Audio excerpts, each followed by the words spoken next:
very quickly in the game with the Deso build nowadays.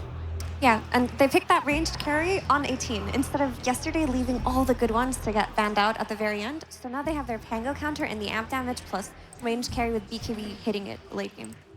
And in the previous game, XG might have even wanted to go for the Weaver. But because of the first pick Rubik, they're like, do we really pick Weaver into Rubik?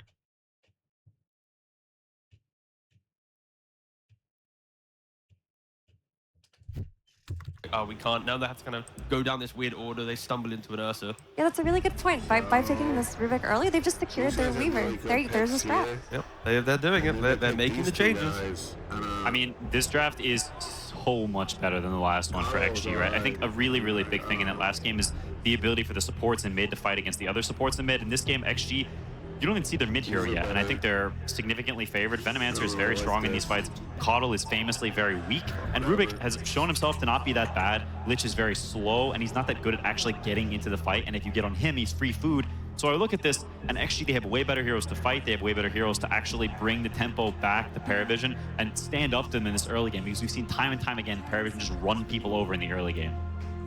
And that's something that I like about their Slardar is that usually when you pick Slardar, the ways that you suffer if he's an offlaner is if you need pipe and your offlaner in Slardar can't buy pipe.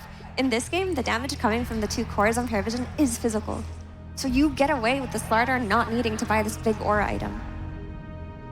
Of 24th pick Satanic heroes that I may potentially need to be concerned about, Xtreme Gaming are taking care of the Medusa. Do I need to worry about the Broodmother that he already showed off? Probably not, I'd say. I think Weaver's, it's a mixed bag against Broodmother because she buys Orchid, but Weaver can also kill you pretty easily, and he can gate gank you. You don't, like, once he gets the Manta or something like this, you can never really kill him, so I think it's fine. And Slaughter is very good against Broodmother. You've got attack speed slow, you've got amp, and also you can just run away if he tries to go on you, so I think Brood is very dealable this game. Yeah, the lane's pretty good for XG to play into. Do you think it will be a 24th pick Satanic hero, or is the Monkey King going to be Satanic's hero? There's so much creativity for the double Pango Monkey pick. At any minute, Pango can be offlane mid, Monkey can be mid carry. You're going to hold that to the end of the draft, and for XG, you need to find your NTS mid hero, right? I think once you see that, P-Vision can kind of unpack their heroes, decide where things are going. Sure. Of course, for XG, they have the damage, they have the ability to take objectives. They just need that simple playmaker, right? To, you know, get an active rune, go into the fight and say, hey, follow me, guys. We're going to kill the heroes. I give you the information. Storm, a pretty good ban. I'm trying to think of other, you know, NTS heroes that can kind of fill the same role of just an initiating mid lane. Won't be Puck, but Void Spirit and Ember Spirit still remain. He might opt for a Sand King, something we saw him play yesterday, and I think it's a hero that he's very comfortable on. And it gives you stability in that Sand King doesn't really lose lane to very much at all. The hero is quite just you press W and then that's that. Leshrac has also gone ignored so far. Yeah. I mean, also Beastmaster here that kind of was floating around is still available if they want the roar into the role. Yeah, I think I like the Sand King just for the, I play on Sandstorm, I win the Sentry Warfare, I just kind of shove wave and yeah. It kind of makes sense. I think XG there, when they had some issues yesterday, they leaned on some of these heroes to keep themselves in the tournament, and they're going to know how to operate them to break them into the game. And like Quinn mentioned earlier, this is a much better draft for XG. Like, surely it's not going to be the same as last game. I love how convinced you sound. I really, really hope this is game 3. Satanic's got a couple of heroes that he calls out for randomly, like the Morphling or Faceless Void, that might work here if he's feeling a little spicy. He's feeling thirsty, I'll tell you that. He's just pandering to the crowd. Brother's open. One more time, brother. Brother, you gotta pick your hero. No, he actually just showed he's already playing the Monkey King. He's actually revealed. Or that was a signal that I want Morphling. Ah, of course. Yeah. Depend on the offlaner, so if they want to counterpick Weaver, they can. I'm trying to think about what that would even be. There's stuff like Timbersaw, Beastmaster. What role is this? I have no idea. What role are any of these cores? It's a Beastmaster offlane. Interesting. And carry Monkey King. See, the sticks don't lie. All right, Tsunami, come on. I mean, this Beastmaster pick is okay, but I don't think it's anything crazy. Weaver is typically pretty good against Beastmaster because you're pretty good at killing the boars, and if Beastmaster falls behind, then you're very good at contesting the triangle. So a lot depends on how this offlane goes. There's some questions of how strong is the Venomancer, how much kill threat do they have, but if you do get ahead in this lane, then I think Beastmaster Coddle struggles greatly when you fall behind. Yeah, P-Vision cannot break the map as easy as last game. There will be elements of it due to the fact that Monkey, Pango, Coddle will make moves around the map, but the lack of Enchantress, the lack of just pressuring outside the catapult will give a little bit more time for XG. And XG's lanes are so much stronger. Like, they could even seek kills in both of their side lanes. A couple kills gives you breathing room. Like, again, like on paper, unless XG just unplug their keyboards, like this should not be the same like one-sided show we saw in game 1. I mean, in typical XG fashion, they've lost game 1 and then picked Weaver in game 2, which is something they lean on a lot. Yeah, that's good. Yeah, true. And it just, if we're gonna follow the recipe, if we're following the script, this is an XG win. And I like their draft. Even out memes aside, their draft looks very solid. Like, the Weaver is really great at hunting the Coddle plus Lich. The Sand King's good at defending towers versus the Beastmaster. I think Beastmaster does not have a free lane, which is going to be very essential here in Xtreme Gaming's potential victory. And if it is a potential victory, it would be FY's first win on Rubik since 2024. Granted, he has only played it 2 times since 2024, but still, it has been a hot minute since we've seen the Rubik God reclaim his throne.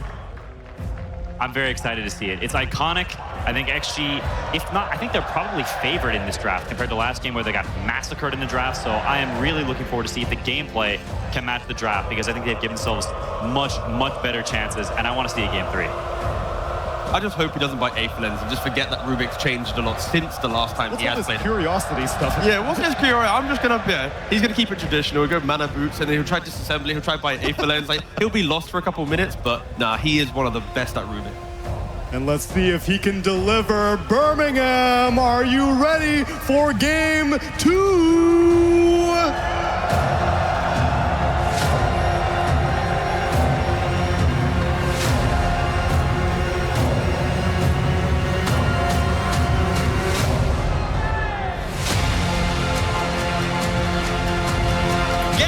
Time, Birmingham. Let's hope that we get a little bit more of a game this time. We definitely will. Come on. Looking at these 2 lineups, what is it about them that says to you that we're actually going to see more than just 22 minutes of Dota 2 here in this match?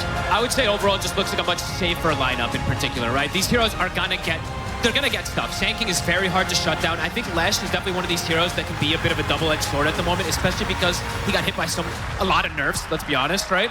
I think that hero can fall into these big vulnerable spots, while Sand King can be a lot safer, and just across the board, their lanes look way better. And I'm happy, I will say this too, I think I'm just happier seeing XXS playing something like Slardar rather than Largo. Not saying that he can't play it, but I just think it fits the team so much better when he's playing a hero that can scale, but also move around. That last game, he didn't play for 10 to 12 minutes, and the game was already over. So this one, he can get involved. Lane, we'll see how that ends up going, because he is playing versus a Lich and a Monkey King that can maybe be a bit difficult for him. But we'll have to see how it all plays out, because their lineup overall, it's nice, it's stable, it has team fight, it has good catch, it has strong lanes. Let's see if they can execute it. Absolutely. Yeah, XXS in the games that we were seeing recently from Xtreme Gaming, right? He was such a He's the pivotal rock. point at like carrying them from that sort of offlane rolling. You know, as a Largo, you kind of need things to be going at least okay elsewhere in the game for you to be able to do the Largo magic. And honestly, FY too, right? It's kind of been the 2 of them that have been these 2 like space creators for the team to open up the map so many times, and both of them didn't get to play. The Tusk didn't get to play because he had a Largo in his lane, and then he couldn't make moves because everything else just broke. So looking forward to see what we're going to get, and looking to see what FY can do on his Rubik. XXS, he's going to try and head up for the bounty rune. They throw a blood grenade, so they want to go for him. Speedy XXS. He's very speedy. I mean, they're going to try and chase him down a little bit, but... He's drawing the line to cut him off. Look, Ducalis, and they're using the tree to cut him off as well. They're blasting back as well here. They should have him. I think they do. They'll slowly be able to surround him. It's another crush, but the Boundless is back up. Blood grenade. First blood. We'll take a second blood grenade. After all that chasing, we'll come in for PARIVISION Ducalis. Able to take down XXS in a lane, as you say, which could start to get kind of tricky because of the power of the Monkey King Lich combo. Yeah, this one's a volatile one though, right? Because the Rubik can make such a big difference if he gets like the lift, the catch, the interrupt, the Jingu build up, or if he gets the Lich on the side there and puts him next to Slardo. This is my lane to watch in terms of how many kills can happen at least, that top lane. Just because of the volatility where it can go kind of both ways. I mean, Mid? Yeah, Let's see how this goes. because this sort of matchup, you know, getting no one again on the Pango, we just saw him obviously having a fantastic time. Nothing to say Do you prefer him on the Sand King as opposed to the Lesh? Like, Yes. what's sort of the difference in what he's going to be able to offer and the timings he's going to play for when you kind of compare these two mid heroes that we've been seeing Nothing to Say bring out? I think Sand Kings are safer. That's just the straight up thing. And sometimes Nothing to Say, he does just kind of die, and they are really reliant on him having a good early game as well on the side of XG. So this one, I think it's just guaranteed that he's going to get his timing of item, unlike Lash, which might not get that timing. Like Sand King, I think the last time he played it, he got a 9-minute or 10-minute phase blink. It's very hard to shut this hero down in laning phase. So he should be able to just get off to a good start, and he is versus a Pango, so he should do well in this matchup too, since it is that melee. And then down on this bottom lane, having Arme on the Weaver, backed up by Xnova on the support Veno. Surely these two also have kind of Good kill lane. potential against these two. Definitely. You just have to be careful of the axe spam, right? The chakra with the axes can be something that just gets forgotten about because it's not the most played. Yes, it's starting to get played a bit more here, but we'll have to see if they also are going to look to contest stacks. This is definitely one of those lanes that likes to go back and get those stacks started. If 9 class gets hit by Gale, very likely that he's just dead, but it's difficult to always get that Gale on the Keeper of the Light. And I should say Arme on the Weaver will be relatively squishy against that spam once the levels come in. Not a lot of disables, though, overall in the game. Yes, there's some hard lockdown that he's going to have to worry about coming from the Beastmaster, but there's not these, like, normal kind of stuns, you could say, right? It's a Pango roll and a Beastmaster ult, and then the Boundless in particular, the main things he has to watch out for. The Boundless, the most normal stun. Sure. And I guess the thing is as well, when he looks at his own team, he doesn't really have a lot of saves, right? Down the line, it's going to be like a telekinesis maybe to get him away from so that setup from Aurora or such. But outside of that, if they go on him, they're probably going to be able to chain stun it. That's actually true, and they're not going to have auras as well, because they're going to have a Slardar, right? So nobody's going to build those auras. Perhaps some Force Staffs. Force Staff is definitely going to be pretty effective this game to be able to disengage versus that Beast, versus the Boundless, versus the Wukongs as well. They'll see if they're able to get one at a decent timing. Xnova steps up a little far here, but he looks like he should be fine. They're actually going to get onto the Coddle. They might be able to turn and get something out of this. Okay, 9 class quickly gets the bugs off himself and SSS. Got to be careful, because you think you're going to get this like kind of free trade, and then a second set of axes comes faster than you expect, and the damage does ramp up. But looking at the lanes right now, it is mostly just XXS who is that one struggling. Definitely because of that first blood as well.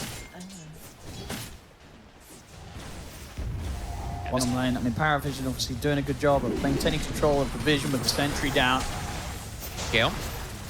Can they really go for the aggressive move? Bugs, yeah, still on cooldown for 5 seconds here, the swarm from Arme. It's too Not dangerous. available. Too dangerous to go for the Beastmaster. He's got the helm also picked up now too, so he's quite a bit tankier. We are going to see the build, right? It's not going to be an Aghanims, since it is an offlane Beastmaster. He is going to go the Helm of Dominator, Helm of the Overlord, which is very good versus at least the Rubik.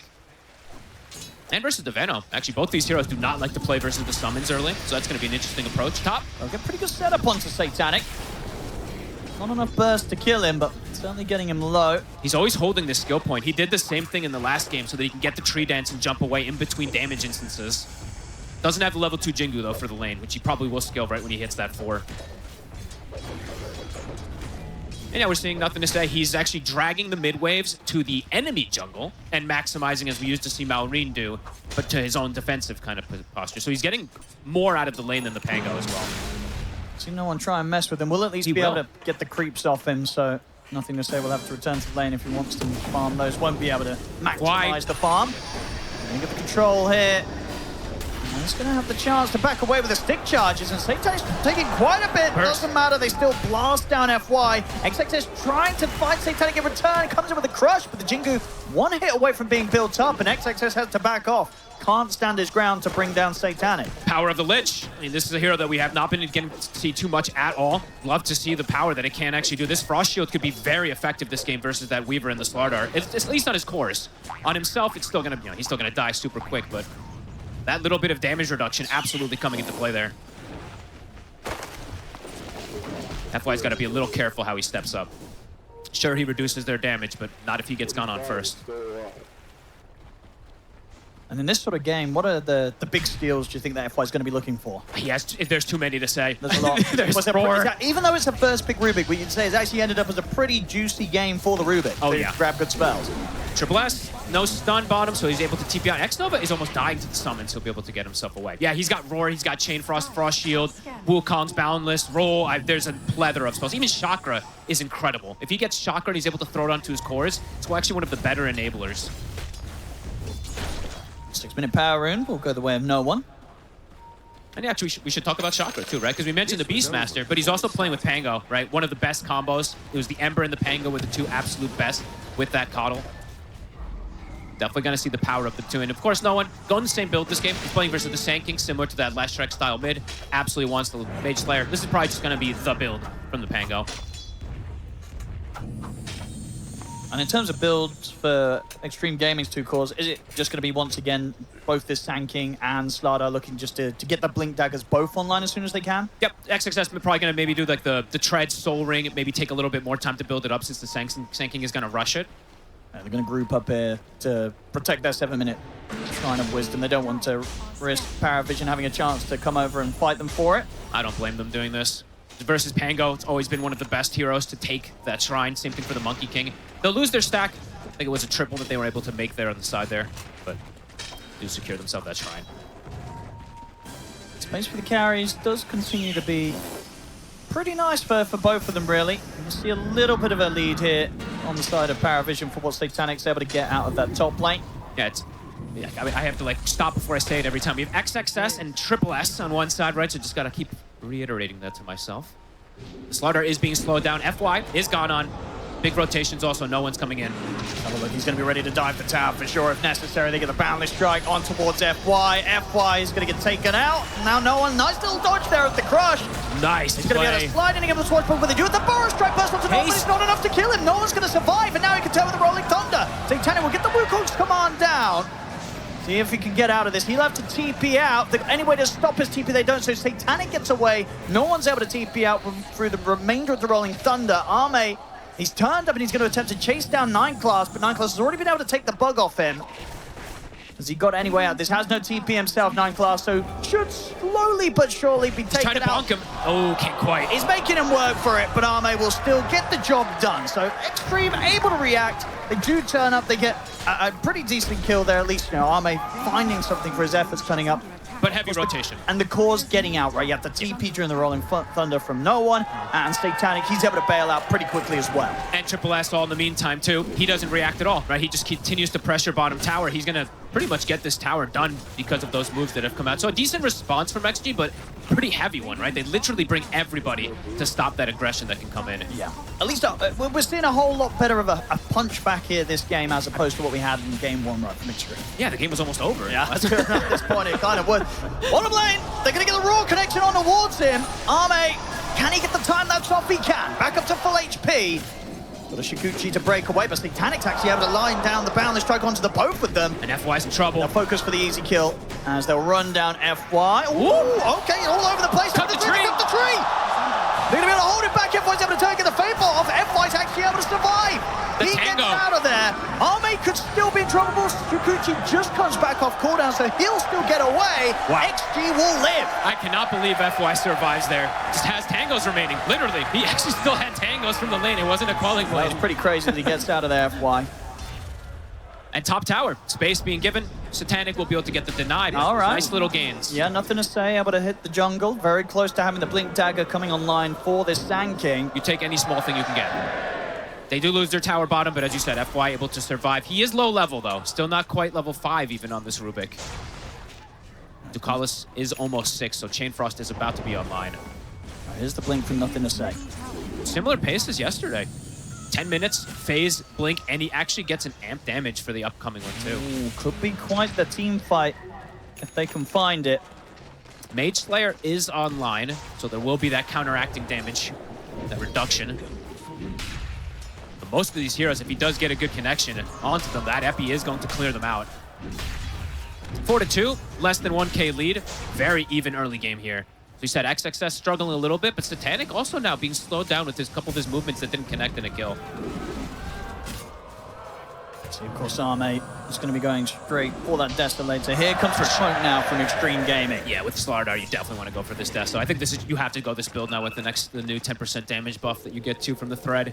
Gonna head over towards the bottom side of the map here through the Twin Gate. Nothing to say. And Xnova. Can they get in time? I don't know if they're going to make it in time for this stack. It dies fast to the axe spam with the chakra. Maybe a little anticipating a move. sort of hesitant with the move. I think that maybe they're expecting an aggressive move on top of them there, but it's actually PARIVISION just kind of sitting back and farming. Might stick around, though, and get somebody. See who shows on the lane. 9 class. They're going to spot him, so there. Looks like this smoke move's not going to get them too much. He's about to come to an end, and on the top lane, XXS is in trouble. The Rolling Thunder's up. Blood Grenade down upon him. XXS, he's gone. So whilst they were trying to set something up bottom, they don't get the kill top. Maybe FY can have some sort of control. The roll-on-roll as no one's comes to an end. Now from the side, nothing to say. In with the power epi. They got the lift up as well. The control's there, but the Swashbuckle comes into play. Boundless Drag, hoping to say, no, the Chain Frost bouncing perfectly. Oh, the bounces! What a Chain Frost there from Ducalis, and no one, the player, gets out alive. The Main Slayer, the damage reduction, absolutely saving his life, but having the backup, Ducalis, beautiful chain. And they were so close there, the way that they had that set of, nothing to say, ready to go, but it wasn't quite enough. Little things, right? Yep. The Main Slayer damage reduction absolutely saving no one's life there as he picks it up super early in the game. See in the river. Might find another kill. Looks like that will. X-Nova's been found. It's going to be another one here for no one. Ramping things up, enabling this Pango as much as possible. He had a phenomenal, picture-perfect game last time, of course, 3-0-3. Again, it was a cute attempt to try and turn this, but they just didn't have enough. And Ducalis, an easy Chain Frost for him, getting some fantastic bounces back and forth. No chance to get out of that one there for nothing to say, and FY. They did a great job too with the lift, right? He gets the lift to stop him from getting that extra hit to get the Main Slayer application, but it is all those little things that add up. A 3K lead now. PARIVISION starting to get themselves in a very comfortable spot in this game. And that Helm of Overlord, Triple S has just been kind of silently farming the entirety of this game. He's top 2 at that Pango. It's going to be out very fast. These supports do not like playing versus summons. An Xtreme after that. Ooh, Ame. Could be fun, just out of range of any potential setup. SSS, the Roar was still on cooldown. Will now be back off cooldown here for the Beastmaster, so Ame's going to have to be a little bit more careful about how he approaches the wave. Especially if he goes up on that high ground. There's this sentry placed on the far right, so if he walks up there, he will absolutely get roared and probably burst. But we'll play it safe. XG has to slow down a little bit here. Wait for at least probably the Slardar to have the blink too, so they can look for this type of play. Since Nothing to Say's first movement didn't work, it's probably feeling a little afraid of making another one like that. No one. He's there, hiding in the trees. FY again. In with the Rolling Thunder on towards him. Spellsteel's on cooldown for 10 seconds as well, so no chance to make a Q play this time round. FY's gone. They're getting on top of FY in most of these situations, unlike when 9 class was playing it, it felt like he was able to just get his Spellsteel sit in the back a lot easier. They're just piercing right on top of him. So they're making this Rubik not look nearly as strong as it was before, even though he's gotten the steals. We did see 2 already. Ready to start potentially putting some pressure in on the mid lane. Fast pace, again, PARIVISION. Just controlling these power runes. It's going to be an Invis this time that's picked up, so nothing too crazy. Holy Locket looks like it's going to be the first choice for the Coddle, so a lot of sustain that's going to be coming in from their draft. And that Helm of Overlord is going to start opening them up to make those early moves. I say the Invis rune might not do too much, but I think it might actually. Ducalis, he's made the move with the Invis up towards the top, and he's got Satanic by his side. They've got the control. The bounce is coming through with the Chain Frost. XXS. It bounces back. He's gone. Ducalis. He's getting owning. An easy setup there with that Invis rune. It's hard to expect the Invis lich at 14 minutes. I hope we get to see a lot more of this hero. I've been liking this hero even before these changes, but it does feel like it might be one that's going to start rising. He's 6-1 and 3-0. He's 9 out of 10 kills is around this lich and the Monkey King. He's having a pretty crazy time. Yeah, gonna go for that Glimmer early. And from Xtreme. So without the Slardar blink, it did get slowed down. They're trying to bait a little bit with Ame here on the bottom lane. It's only level 1 Epi still. He's not level 12 yet. If SSS goes for it, he does. Needs him with the Roar. FY, nothing to say. Ready with the counterplay. They jump in with the Burst Strike Epi. They bring him down to half HP, but do they have enough damage to finish him off? The bugs are out onto the Beastmaster, but the shield's there. He's still alive? Finally, the bolt comes in. They'll finish SSS off. Can they get more? Another Burst Strike in onto Ducalis. Double kill for FY, but no one turns up. With the blast coming in from 9 class, they'll be able to take out at least the Sanking in return. FY is able to get out in the trees. He is. CP just in time. Striking back. All in all, they'll take that. Able to find the 2 kills. They do just lose the one themselves. Sure, it's still a core, but at this point in this series, they'll certainly write that one down as a win there, Xtreme. Take anything you can get. And yep. That was actually really quick there from Triple S, covering his Roar. I was going to say Rubik versus Beastmaster feels a lot easier to get the Roar, but this time he does get that, the Razorback, whatever it's called now. Gets the summon off. Mid tower will get taken. Xnova doesn't react to the bottom play, doesn't make a shift. He actually is able to fully clear out the tower, which is nice. And XXS does have the blink now. Okay, it's on the way out. Yep. So better tools to be able to look for these bites, better tools to be able to catch and kill off this backline in particular. They're pretty fragile, the Lich and that Coddle, if they get jumped initially. Ducalis has adjusted the build, though. I actually like this. He was initially going for Glimmer, but he's playing versus the Slardar, you know. It's not really the best to go for it, so he just pivots to a Ghost Scepter. That will allow you to survive, allow you to get the Chain Frost off over almost every time. So if they want to do anything around the mid, SSS, he lays down the dust, make sure that nothing to say does not feel safe. They're going for any sort of defensive play. They'll take the tower out, PARIVISION. Rallied around this helm. This Ancient Granite Golem is going to be very strong when they are playing around it. Quite a bit tankier. FY, I don't think he's getting out this time. Swashbuckle's going to be off the mark, but FY, nowhere else to run. They're bullying him a bit. That's 5 deaths. Always seeming to get on top of him. And that was not the Deso yet, so no charge for the Monkey King yet. Weaver bottom, Ame. And they're coming straight towards Ame. He's got backup coming in. Look at the opening. Dust out upon him. Not the best gank duo by any means. A Coddle Lich, usually not the best Satanic's making his way over. Ooh, actually, we'll end up dodging him. We'll see them shift attention over towards trying to help no one out. Boundless in on towards XXS. He'll try and crush and run away, but the slows come in. The roar's available from SSS as XXS is taken out. See what I mean about those letters? Similar offline names there. Coddle has Holy Locket now, so they can continue just to pressure. They're probably going to be pretty sustained just playing around him. So for XG, probably have to just play a bit more together. I don't want to see them be hemorrhaging these kills on the Slardar. I want to see them combining things, getting the Deso stacks for Ame with it. Yeah, I think they're just waiting for the next timings. You know, nothing to say. 1k gold away from the Aghanims, probably what they're going to look towards next before they do try and go for some 3-4-man smoke up and team fight. That's fair, and it'll probably be timed around either that Rosh or timed around that Tormentor, but I say it might be timed around the Rosh. They might just do it now on the side of PARIVISION, which is just a bit faster than I think XG's prepared for. They're thinking about it. They're faking it. All right, Ducalis, yeah, ready with the smoke. Okay, bit of indecision. We're going to have Roar back up in 20 seconds on SSS. They want to just go for kills, it seems. SSS is going to be very difficult to bring down. Now, Consecrated Wraps, Helm of Overlord, 23 armor, 2800 HP with this Granite Golem. He might soak a lot. FY. They found him quite a few times this game. They might just find him again. Actually, while they're going on armor at the same time here. See if both of them can get out of this. FY will be able to slide out to the side. Ame, with the time lapse, will get away.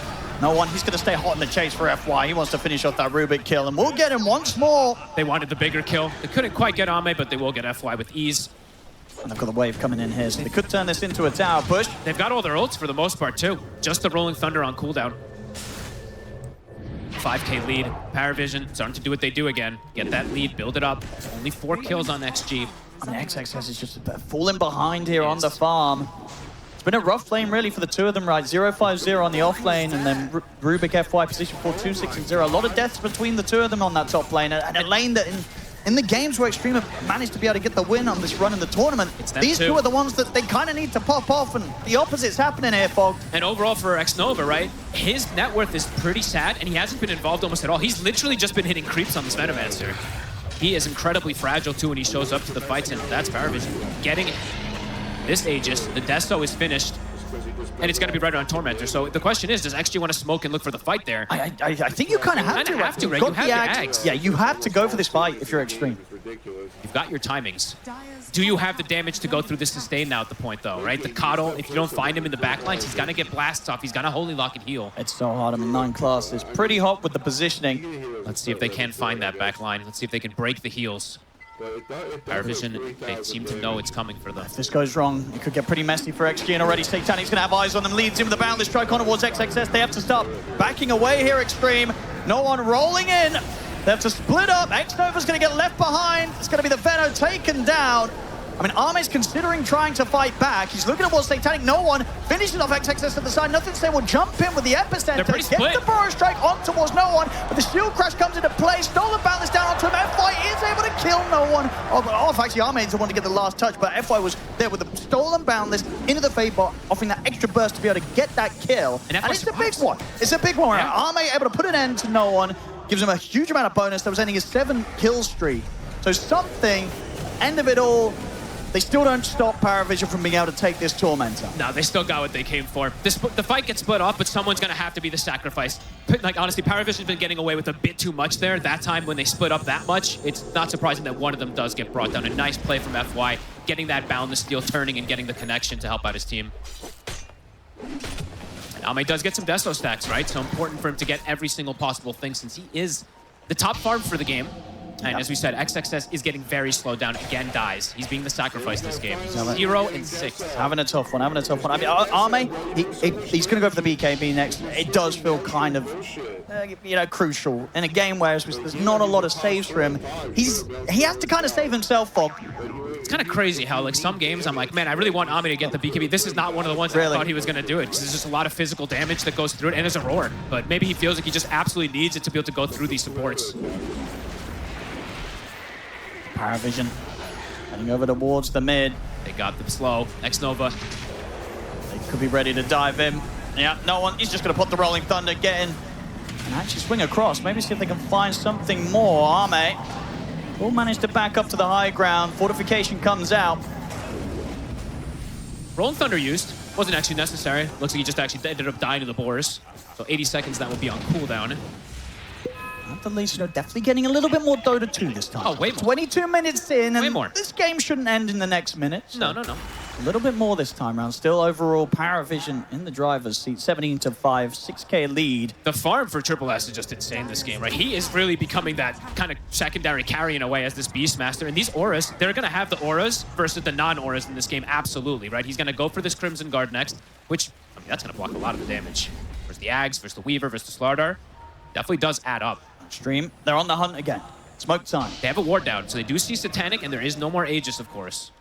I mean, if they can take down the Monkey King, XXS is trying. it's going to be pretty huge. He's yet to die this game. They're coming with the Burst Strike. Ducalis is going to be there to try and help out. They have to back away from the Wukong's command. Chain Frost is going to get wasted amongst all of the illusions. This is still a good chance for them to go for more. Another jump in with the Crush. But by a little bit of safety with the Ghost Form, but Ducalis will fall.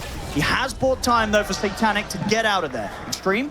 Ideally, they want to try and get more from the stolen Boundless Strike down onto the both of them there from FY. Get the telekinesis as well onto Nightblood. Sets up for the Ultimate for X over there. In with the Burst Strike and the Epi. But at the side, Satanic. He's going to stay in the trees for now. They're just all falling solo on Xtreme. Nothing to say. He's going to try and continue to stay in the Sandstorm. But SSS is just able to tank through it all. They can barely touch the Beastmaster now. Oh, little awkward there. SSS actually cutting the tree of Satanic. But doesn't matter. No one's still got his hands on FY. They'll chase the Rubik down. Boundless falls a little short, but FY falling once again. They had to use quite a lot just to commit forward for the supports. The Epi doesn't end up clipping in the best type of manner. By then, they're all in the best position possible to re-engage there. The Roar, I believe, goes on the Venno as the Boundless catches onto two heroes. And whoa! In the river. Very quick move. Nothing to say. He wants to try and grab this Invis Room, but they got the dust down ready for him. Can he get away? No one has got any further jump. Swash. Oh, just about. Just kidding. Satanic. He was ready and waiting in the trees. Deso charge acquired. And there's the Crimson. I mean, finished up. Because we saw already right in that last play, like, SSS, he's just so unbelievably tanky with this build. It's unreal how tanky he is. He was just able to sort of just stand there throughout every sort of AoE they had thrown out in the team fight. He just didn't care. No, and he's going to have, he has Frost Shield, Glimmers as well that are going to be thrown onto him, Holy Lockets. That time the supports died fairly quickly, so you didn't see them really start to kick in, but these cores are definitely still shown to be big problems for XG to kill. 8-1 and 10 on no one, having a ridiculous scoreline. As we said, Pango is truly and uttermost back in every possible form. It's looking very good indeed in no one's hands as well. They're getting the push going on the mid. The Glyph was popped before to stop the initial push. And with the Crimson now, Wame. A lot of damage reduction. Has to be careful. Playing very dangerously. No one. Won't get the courier. Won't back away. Aghanim's Diffusal finished up for him. Level 18 already on this Pango as well, too, so continuing to set that pace. Ame is keeping up, though, right? In terms of net worth, he is doing a good job of that. His other two cores falling behind, but he is doing a good job of at least having that. And looking at the item that he's choosing on, we're actually going to get to see the new one. We've been debating who wants to buy it. It does... I wanted to see him get more explosive damage, to be honest, but I could see why he perhaps wants to do this, of just wanting to get that extra scaling even more. We'll have to see if that does end up paying off for him. PARIVISION They've got the freedom to really hit on towards these tier 2 towers without much of an answer coming out from Xtreme right now. I mean, Power. Xtreme, they're going to be completely looking towards Arme and making the call of when he wants to go. Power if Triple S. He's also going to go for, what, Boots of Bearing next? Yeah, so he's going to rack up a couple more auras for them. Dire's bottom tower. Well, of course, on the other side, as we said, XG, they cannot go for these auras. XXS has to just go for BKB, go for Aghanims. He's fairly close to BKB, if I'm not mistaken, on this Slardar. And it's very important for him to have this. Sure, you're going to get roared. Wukong's going to be annoying, but then you can at least stick your ground, run through that back line, not have to worry as much versus the Rolling Thunder. Yeah. And ideally, right, for Xtreme, if they can sort of soak up the spells on the Slardar and the Sand King, Arme their might job. have the chance to Yeah. kind of clean up the team fight. True, that's literally their job, right? So that's perhaps also why Ame wanted to go for the BKB, is that he wants to have this timing with his team where they have triple BKB, and then they can perhaps take that fight versus the heavy team fight. Exactly. You know, he's completely relying on the fact that the other two cores are going to be the ones to go in and sort of force SSS's hand and get roared first. Yeah, I can see it. I can see it. Powers, though, PARIVISION, they're just looking at those objectives. Bottom as well now. Next one they want to go for. And good vision coverage. They actually did get a base ward in earlier when they were going for that top push. These usually get dewarded pretty quickly.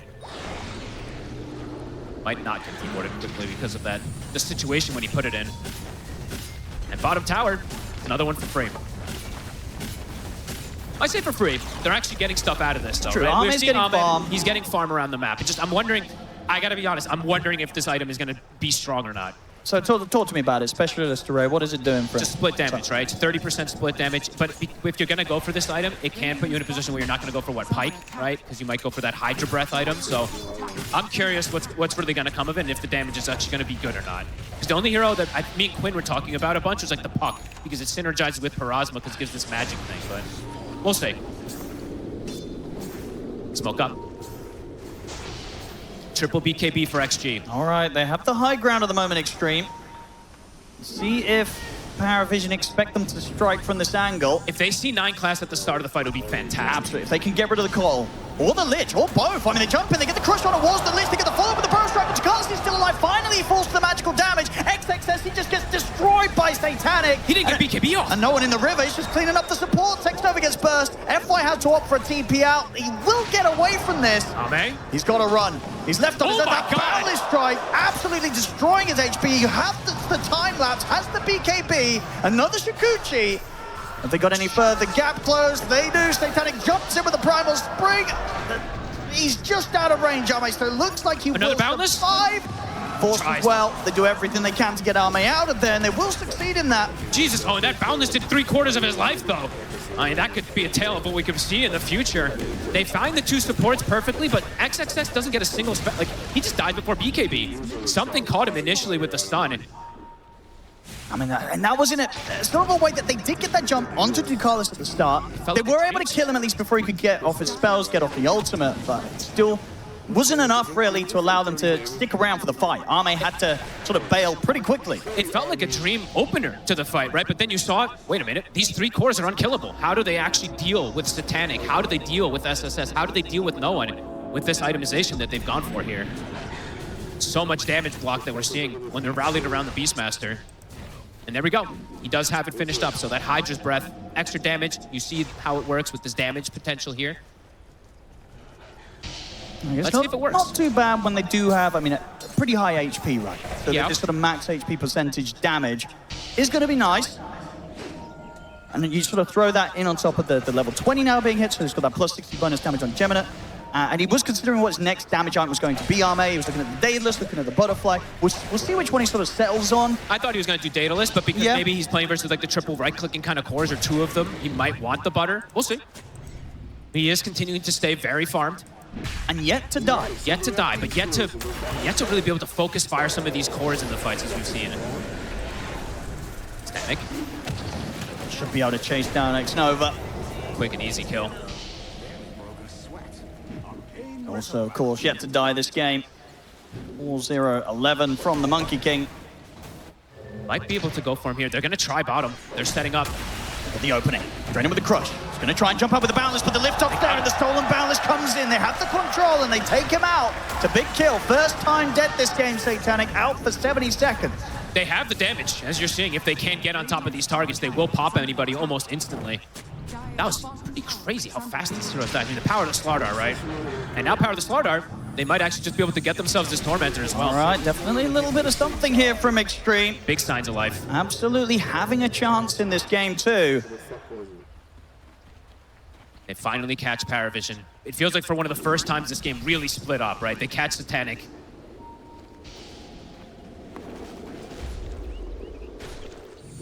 Next, though, I want to try and start setting up at least around the Roshan.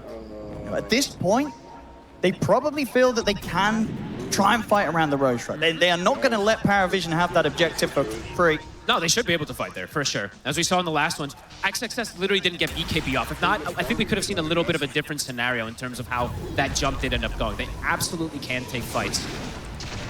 Just need to know where the back line is. Don't let these two actually play the game. And they do have very good defensive items on both supports, too. So if they don't die almost instantly, they will get their spells off. Ooh, a nice rune here for Ame as well. Ooh, a very nice one. Do they have smokes at the ready? It doesn't look like they do at the moment on Xtreme. Link Dagger on FY. We've seen him get some pretty good steals off. As we see, even just sort of grabbing the Boundless Strike, having that extra bit of long lockdown.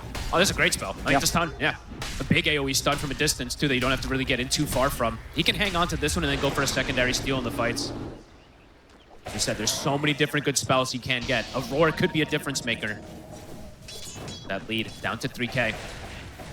I think they've actually now taken the experience advantage also on the side of XG for the first time. PARIVISION. Smoking up. FY shows himself. They're going to get the opening and they'll blow everything onto him. The Roar, the Rolling Thunder, they don't want to have to deal with the Rubik in the team fights. It always happens at this river. Every single time, I swear, right at the mid-river, someone wants to at nuke least that it's a camp. support from them, you know. It's, you know, hurts a little bit more when it's a core dying in that fashion. But it is around a Roche, so they could just move into that pit, and it could force XG's hand to fight a 4v5 or just give up the Roche. I think they have to, right? There's no real easy way of XG getting over to this side of the map right now with the tier 2s gone. It dies too fast. Yeah, they can't get over it whatsoever, so this should be a free one for PARIVISION. Yeah, as soon as they start actually focus hitting it after the Roar, you see how quick it does drop. Now Satanic does have the blessing of this Aegis to cover him. The change up again from Ame, so actually opting to go for the Lincoln Sphere. Okay. Rather than the more offensive items such as the Butterfly or the Daedalus that he had queued up early. Feeling that that is going to be necessary against the threat of the Roar. So perhaps feeling like he has the damage already, right? With the Corrosive Haze, that's probably the style. We did see it, so I think for this one, he's just like, I really just need to live. If I get caught in a stun, if I get caught in anything, we saw how much damage they do. Okay, I can see it. Shiva's now for the Sand King being picked up. And I think that's Aghanims for XXS right on the way. So it is. Big timings, 3 of them. Over on the side of PARIVISION, what are we seeing as the next big pickup? Satanic's looking towards the Butterfly himself. There's the Monkey King. And we're getting no one closing in on being able to get that Disperser. Still a little bit away from them, though. So some timings that we do see XG hitting in terms of these items, but they are playing into the Aegis, so I don't know if they're how they're going to be to just smoke out and look for the fight. They might be a bit reluctant to do so. Yeah, I think they'll be happy to wait it out and just be ready to fight back. You know, I think if they do see PARIVISION coming in and they have the setup, they won't be afraid of tackling the team fight, even though there is that Aegis on Satanic. No, for sure. And also been pointing this out, I've been kind of watching this from Xnova. He's been collecting those Lotuses. So it's actually not PARIVISION who's been the one getting them, even though they have like the Coddle for the sustain kind of thing. It's the Venomancer who has a greater healing Lotus. These can always make a difference. Ame. Fight. Watching him in from the side. They get the opening over towards the Sand King. They've caught nothing to stay. Can he get out at this? They force him to the side. He's able to get the BKB off with the Burrow Strike. He'll live. No one at the side, though. He gets a 3-man roll connection on towards him, but he is kind of dying. He's dead. SSS is in on the high ground. He's pretty tanky, but he has to start walking away. There's the jump for nothing to say with the bird. The MP catches the two of them at the side. Catches both 9-class and Ducalis. The Jade Frost, it's going to kill him.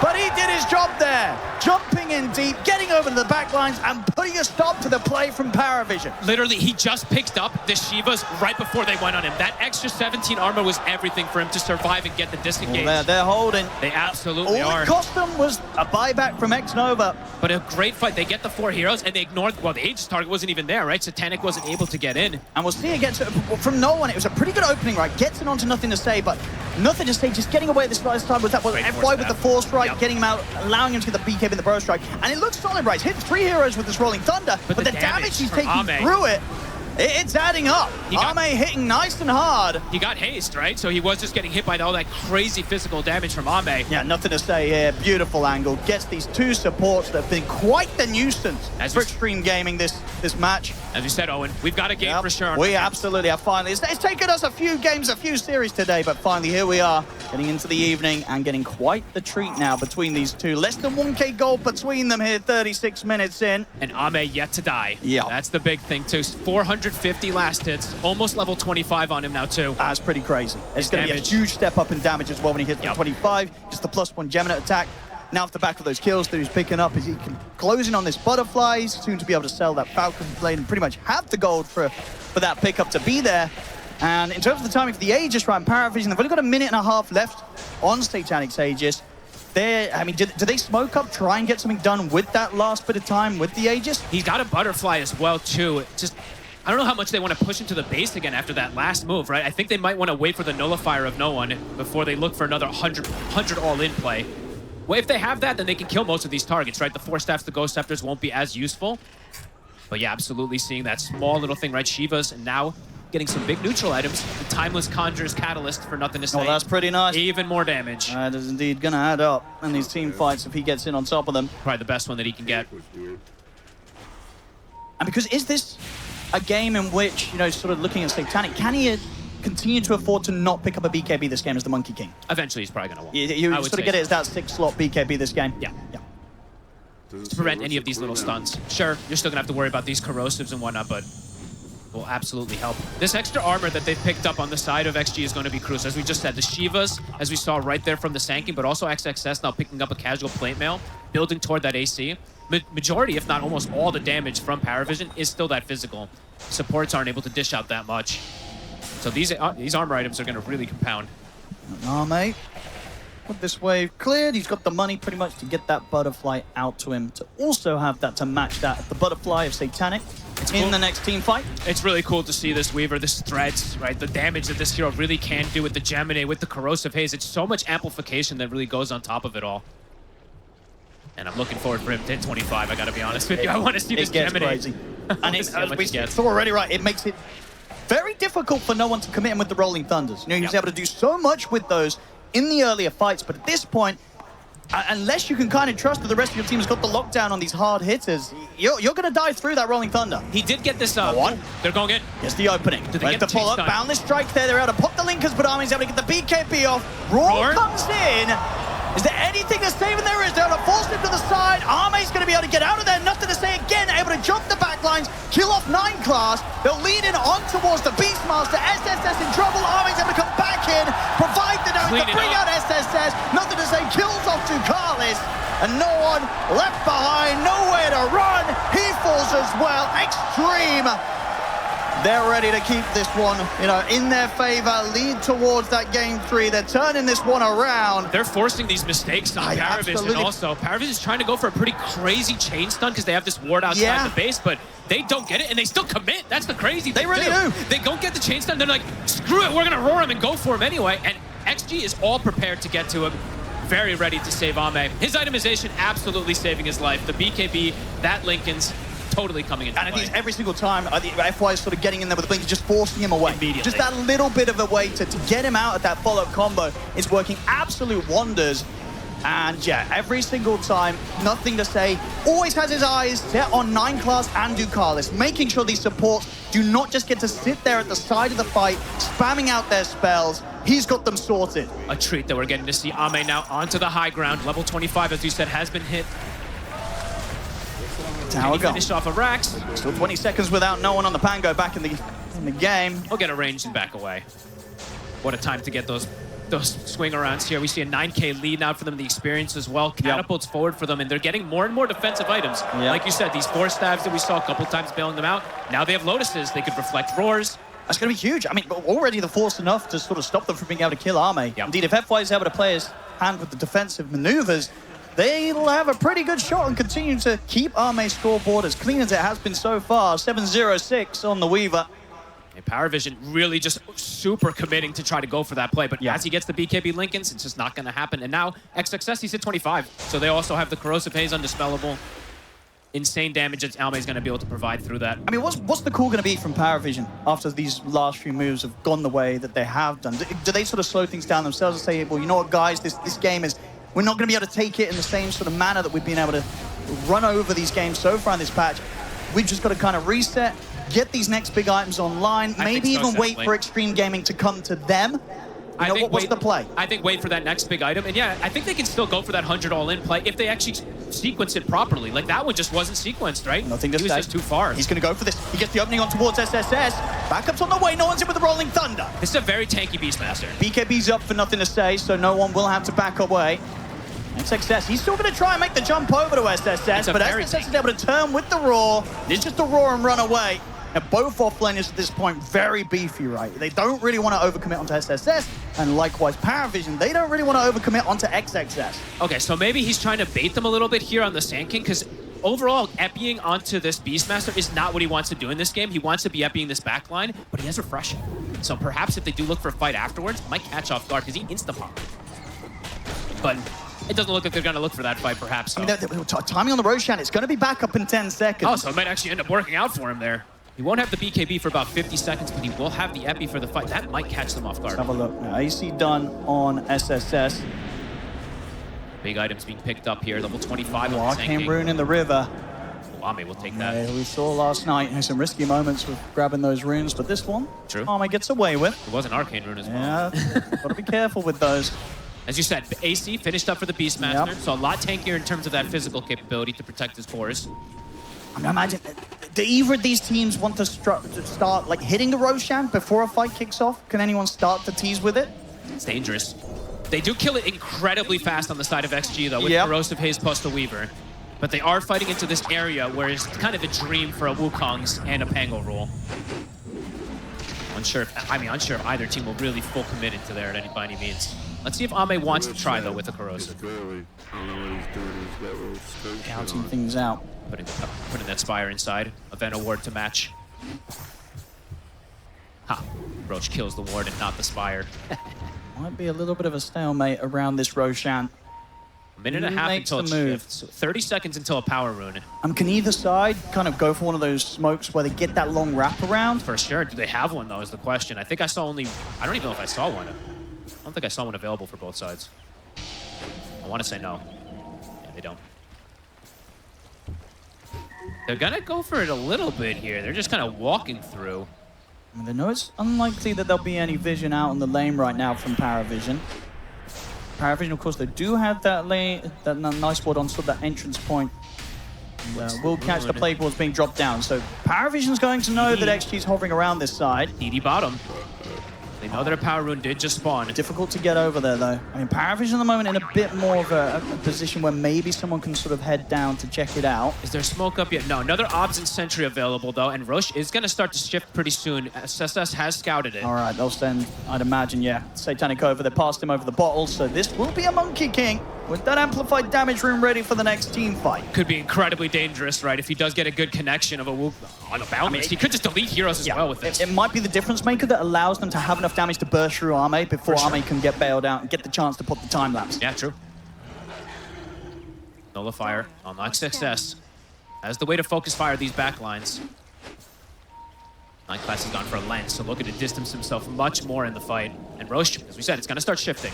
All right, both teams make their way down. Ready to go. Nightclass is going to push out that top wave a little bit before rejoining the rest of the squad.